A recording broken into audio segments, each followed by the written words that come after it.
black storm coming. See the lightning strike. Black people rising.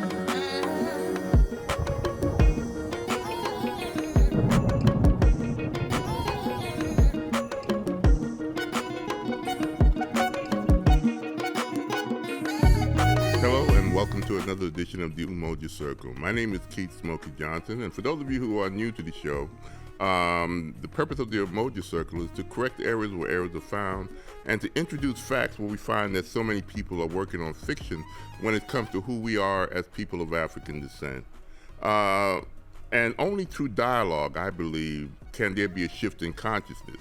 Let's talk about these things and bring facts, because sometimes the system that you're living in, this Western-facing system that teaches us things, gets things wrong sometimes, as any normal system might do or individual might do. But a lot of times, in order to maintain power, these systems get things wrong deliberately. And one of the things I've been trying to do the last couple of shows is talk about people that you should know about if you're a brother or sister, a person of African descent. And what I've been seeing, people with these arguments, first of all, whether there were blacks, Africans who came to the Americas. I talked about that based on the last show, and I did a series, two shows on this gentleman, who I'm going to talk about. His name is Dr. Ivan Van Sertima. He's one of those polymaths. A polymath is a brilliant person who's good at multiple disciplines. He was an archaeologist, a linguist, a historian, an Egyptologist, and a literary critic. And I brought him as one of the first examples of great African thinkers. That's the name of the series that I'm doing. He wrote this book, The African President in America. They came before Columbus, and I went in detail about that book. So if you want to know more about it, just check out last month's show. It'll be the December show. And one of the things that he did show was these great skulls that were found. That one was dug up. It was found in 1858 at first, but it was then you had the National Geographic and some other scientific organization in 1938 dug it up. But when they dug it up, when I said sometimes they get things wrong deliberately, there was a picture that was taken that it wasn't until Dr. Van Sertima did his book that showed this. That was done in 1938, the previous image, but it wasn't until Dr. Ivan Van Sertima found this image here, which shows African braids on the back of that skull that indicate that they were African. And this skull, this head, this Olmec head as it was called, dates back to around 900 BC. The Olmec were people that nobody really know much about it, but there was many evidence that they and Africans who came across the ocean interacted with each other, and these heads were facing the ocean, and they were honored. Their bones were also found in the graveyards of the elite of the Olmecs. The Olmecs disappeared around 600 to 400 BCE. Okay, and the next person that this series of talks, I'm going to do part 1 and part 2 that I'm going to talk about. I think it's only one of the other books that he did write that kind of leads into what I'm going to be talking about today is this one here. It's called The Great African Thinkers, which kind of ties into the theme that I'm going to be doing in the next couple of months on the great African people I want to introduce you to. This great man right here is Dr. Cheikh Anta Diop. Okay, and before I go on with this, I want you to listen to a little video that talks about him to introduce you. Then I'll come back in a few minutes. Diop went to this conference on the peopling of ancient Egypt. Now I want you to listen to this very carefully. After many years, more than 2 centuries in which European universities and academics have stated that Egypt is Caucasoid, or it is Semitic or Hamitic or Afro-Semitic or Afro-Hamitic, eventually they invited Cheikh Anta Diop, and Theophile Obenga. This is the first time at any international conference on an intellectual matter that Africans are invited up to deal with their own story. Theophile Obenga, he wrote me last week. This is the first time I'm hearing from him, because apparently Diop left a lot of papers after he died, and so several people in France and French-speaking Africa suddenly become aware of the journal for the first time. Theophile Obenga is an expert on Bantu. He's head of the Bantu Research Institute in Brazzaville. He's a great linguist, like Diop.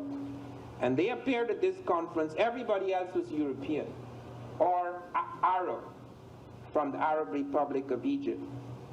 And at this conference, everybody came unprepared except the two Africans. Could you imagine that? This is a conference meeting, an academic conference meeting to discuss the peopling of Egypt, and these guys arrived empty-handed, talking from their heads. The Africans arrived with heavily researched papers. The linguistic evidence of Diop was so startling that everyone had to admit this is one of the revolutionary things that Diop and Obenga, particularly Diop, had proven beyond the shadow of a doubt that the Egyptian language was not Semitic or Hamitic, it was African. But there is where the agreement ended, because when Diop tried to show that not only the language was African, but that the people were African, everybody got upset. And those people who couldn't say that it is not so, they said, we mustn't talk about race anymore. We are all human beings here. Let's stop talking about race. So let me read you the passage from my introduction which deals with this. A summary of this conference is of interest and value to readers, since it reveals the state of Egyptology at the moment and the defensive reaction to the question of blackness or Negroness. Professor Galab of the Arab Republic of Egypt declared that the human race during the Paleolithic era, which is the Stone Age, was more or less homogeneous and Caucasian, meaning to say all human beings were first white. This is an Egyptian, you know. And that Negroes only began to appear much later. A Negro culture, he claimed, did not appear prior to the Neolithic, that is the age of agriculture. Professor Di Bono of Malta spoke of a race of pyramid builders coming into Egypt, a race with Libico-Asiatic affinities, without even deeming it necessary to show where on this earth stands the proto-pyramid that this race constructed before it migrated to Africa. How could you have a race of pyramid builders who never built pyramids anywhere else? Several participants, finding it difficult to demolish Diop, decided instead to demolish all talk about race. Professor Saf Soderberg of Sweden, while demonstrating that the majority of Neolithic cultures in the Nile Valley belong to techno-complex of Saharan and Sudanic cultures, said the concept of race was outmoded and should now be abandoned. After he showed that the technology of the early Egyptians is Sudanic and Saharan, which is African, he said, don't talk about race. Race is outmoded, must be abandoned. Professor Vorkut of France, insisting that there was no way to tell how many of the Egyptians were white and how many were black, felt the evidence nevertheless showed that Egypt at least was African in its way of writing, its culture, and its way of thinking. Now just imagine that. You can't tell how many white people are there, yet everything they're doing is African. In other words, they're white Africans. These white Africans, their language, they said, is African. Their culture is African. Their science is African. And yet you can't tell whether they're white or black. Professor Shinny of Canada said that Herodotus and all the Greeks and Romans who had called Egyptians black were merely being subjective like Dr. Diop. Race was not a scientific concept. Professor Mokhtar of the Arab Republic of Egypt said the problem of race was unimportant. Professor Abdullah of the Sudan, after chiding Diop for adopting an Africanist approach to this problem, went on boldly to assert that the Egyptian language belonged to a family of Proto-Semitic languages and that there was abundant evidence to prove it. He had not come to the conference, however, with his abundant evidence. This, in fact, was one of the remarkable revelations of this international conference. In its final report, UNESCO pointed out, quote, listen to this, although the preparatory working paper set out by UNESCO gave particulars of what was desired, not all participants had prepared communications comparable with the painstakingly researched contributions of Professor Sheikh Anta Diop and Obenga. The Africans at last had done their homework, and those theses, which had once seemed formidable, now shook with the fragility of leaves and the new intellectual wind blowing from the continent. All the time they had had their own way until they had become intellectually flabby. This is one of the things that I have noted. When I was in Arizona some years ago, I had to fight with someone they called an expert on Mexico. And when I opened up on this guy, I realized that I wasn't fighting an equal, that he couldn't fight because he'd never fought in his life. We have to fight. We have to fight for every inch of ground. Nothing is yielded to us without a struggle. But they always took it for granted. As my mother used to say, they're born with golden spoons in their mouths. And so when at last he met a fighter, he couldn't fight. When I started on him, I suddenly realized, I said, you know, animals, when they fight like apes, etc., when they're about to overpower you completely and they realize that you are losing, the ape pulls back. Man doesn't usually pull back. And there is something Christian in me which said, you know, you've got him on the ground now, let him go. And there's something devilish in me that said, let him go, my foot. He has trampled us for centuries. These are the kinds of men who have destroyed us for centuries. They are still destroying us. Our children are being destroyed. Don't let him go. The time has come to kick these people. Amen. When the knowledge arises, there is no compromise here because we are dealing with something savage and brutal. It is impossible to become involved in black history without becoming involved in politics. Because to reconstruct the history of black people anywhere in the world, you have to fight against a climate of great prejudice. A white man that I've worked for, if he's alive today, he's a liberal with a capital L. His name was Gagsteiner. I asked him about some books on the African people in ancient history. And in the language of the South, he let me down slow. I mean, he spoke kindly. He said, you know, John, I'm sorry that you came from a race that's made no history.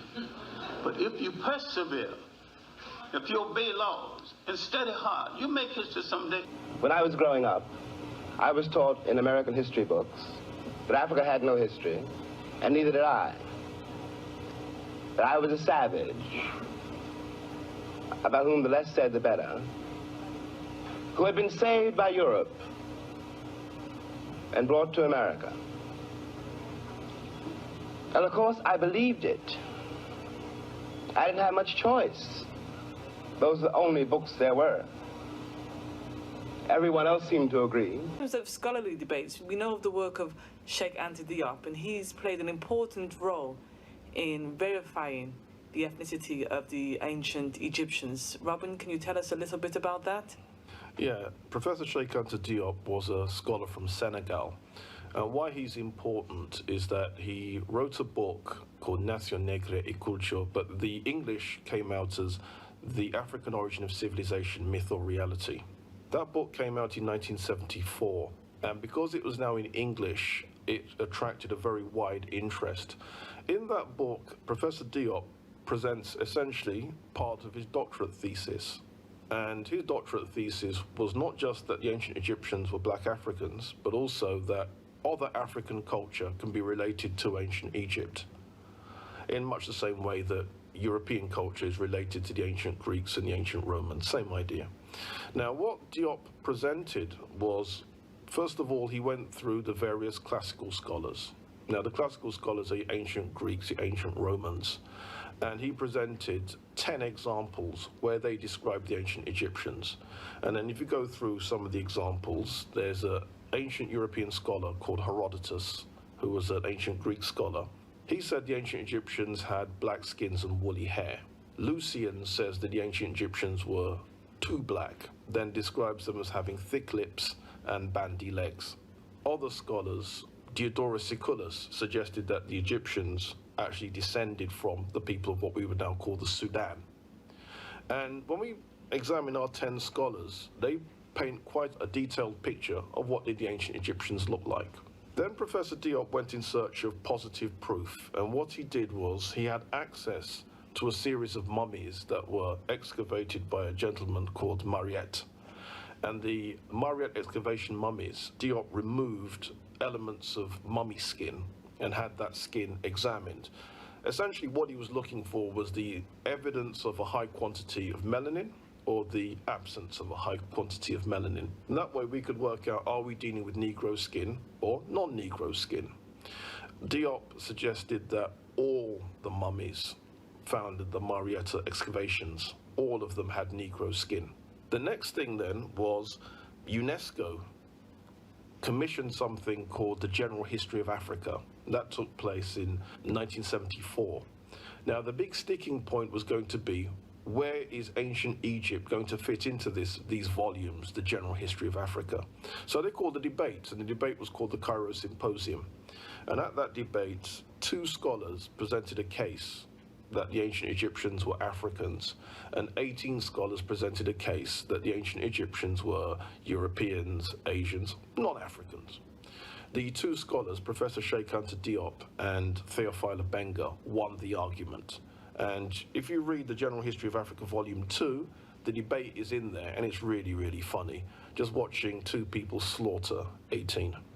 Must have been very embarrassing for them. It's been so embarrassing that one would have expected that to be sort of common knowledge and someone to do a documentary about it and so on. But for obvious reasons, none of this has happened. I guess that's our job to do. Indeed. And just like that lady said at the end, we have to do it ourselves. We have to show ourselves, because they don't tell you. Any of these things, have any of you heard any of the evidence that was produced in this video? No. And why? Why is that? You know, that symposium that I'm going to be talking about later on in this discussion is rife with evidence that him and Dr. Obenga produced about 11 different scientific disciplines in 1974. Okay, and let's go on. I want to talk about him a little bit, introduce you a little bit more. This is the great mind, Sheikh Anta Diop. He's from Senegal. I was first introduced, like everybody else in America, by reading The Origins of African Civilization. That's the book he saw in the video. He was born in Senegal, and in the early 20s began studying at the Sorbonne, one of the few Africans that was allowed in these prestigious scientific institutions in France, since Senegal was a French colony. And by the end of his prestigious life, he ended up having a foot in many different scientific worlds. This brother, again, just like Dr. Ivan Van Sertima, was an Egyptologist. He was an anthropologist. He had a doctorate degree in those disciplines. He was a doctorate degree in physics.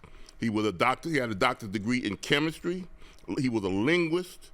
And also, believe it or not, he was a politician. You see him with Coretta Scott King. He was honored. But again, how many of you know about him? Many of you heard about Einstein, okay? Or you heard about all these other European great minds, but this black man was one of the greatest thinkers, see? He was even honored in Atlanta when he came in here. But again, I bet many of you don't even know this. This is why I'm doing these series. But if you're gonna use YouTube, use it in the correct way. Don't bring up all the opinions that you might get. Do your research. I don't want you to believe me when I say these things. I want you to find out. I'm gonna point you in a direction and you find out the truth. He also did something too, and that other person right there, that's him, and Theophilio Obenga, another great African scholar. He speaks, he's one of the preeminent teachers of the Metu Neto, the hieroglyphics.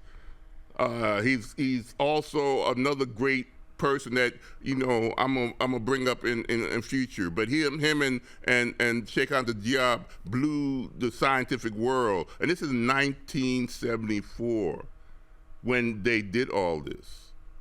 Okay, look how prestigious this man is. He also started a radiocarbon laboratory at the University of Senegal, the first in Africa, where he could carbon date. There he is working at it. So he is no joke when it comes to his expertise. And he proved, again, by 11 different disciplines. In that video, you saw some vases, and the images on those vases were black. Those were Greek vases. Before the classical Greeks, when you see images of Greek images, you will see things like this, but they look like light skin or white. Hercules would look white. But in the earliest forms, the Greeks understood, just like in the video said, that the Africans that they came across, who were, we call the Egyptians, they were like me, looking like many of you out there in various different shades. But the system refuses to accept that truth. Every time they do research, right now, since they came up with this new type of scientific database where you have the genome, and what did they find out? That the earliest human came out of Africa. And it was a black woman, going by the mitochondrial DNA. The science says that this is who these people were, the earliest representation of humankind. All 6 types of humans came out of Africa. 3 of them, I should say, came out. Every type that was found other places was the remains of the other 3 that came out. The other 3 died out, okay, before they got to Homo sapiens sapiens. Homo sapiens sapiens is the modern human. They were Africans. It is said that 80,000 years ago, there was nothing that looked like Europeans or all the other races. They all came out of Africa looking like me. It wasn't until the environmental changes that they ended up going into causes certain types of genetic mutation to adapt in those environments that descend and separated the different ethnic groups. There's only one race in America, the human race. And there's only the earliest civilizations that you will find were people that look like us. And I'm not just doing hyperbole. And this great thinker was once awarded at a symposium as one of the greatest influential minds in the 20th century. It was 2 who got that award at the same time. It was W.E.B. Du Bois and Sheikh Anta Diop. This is the person I want to introduce you to, okay? That all the evidence shows that this man should be up there with Einstein in brilliant minds. But you do not know about that. You do not have a clue of who he is. Sadly, he died, I think, in 1987, in February, okay, of a heart attack. But he would have, if he had lived longer, he was going to run for president of Senegal. He, before him, Kwame Nkrumah had the idea of making Africa sort of like the United States or the European Union, having one body as one political entity. Some people said that he died suspiciously. One time he was going on a plane to meet some other scientists in Europe, and the plane happened to crash. He survived that event, but I can't prove it or can't say it, but it is suspicious. But he did pass in 1986 or 87 after doing this great work. The image that you see there is where his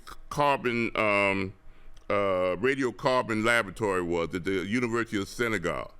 Okay, but they changed the name after he died. They changed the name to Sheikh Anta Diop University. This brother has a whole university in Senegal, Africa, named after him.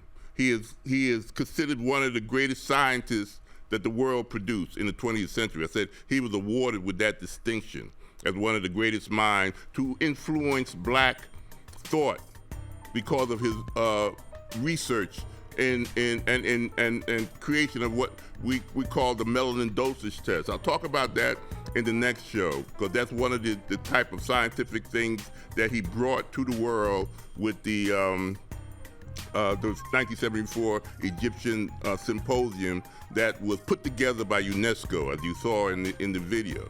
And that book right there was based on his thesis.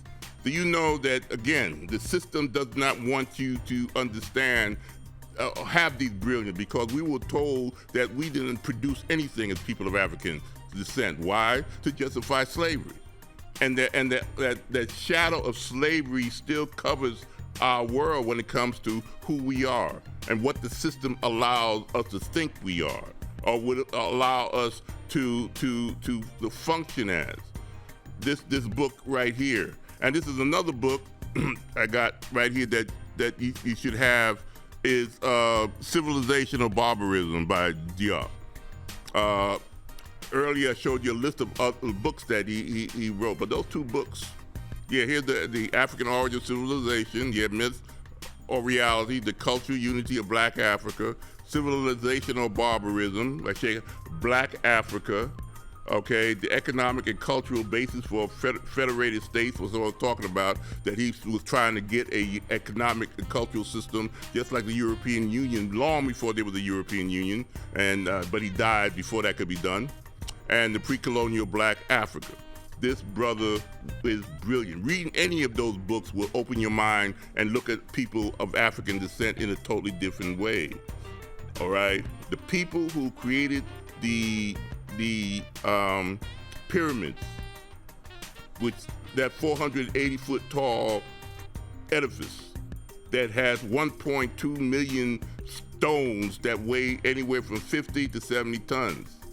Look at that upper picture. That's what it looked like before the Arabs who invaded. The people who are living in Egypt today, majority of them are Arab. They came in 638 AD. They did not the one, but they controlled the country. Before there was Muslims, they were Africans.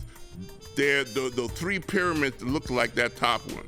Okay, even looking at the bottom one there, you could tell that it is I was there at the bottom of that, and I was in awe, even with its ancient look. But what the outer casing is, it looked like stars. In fact, they were in the same alignment as the stars in Orion's belt.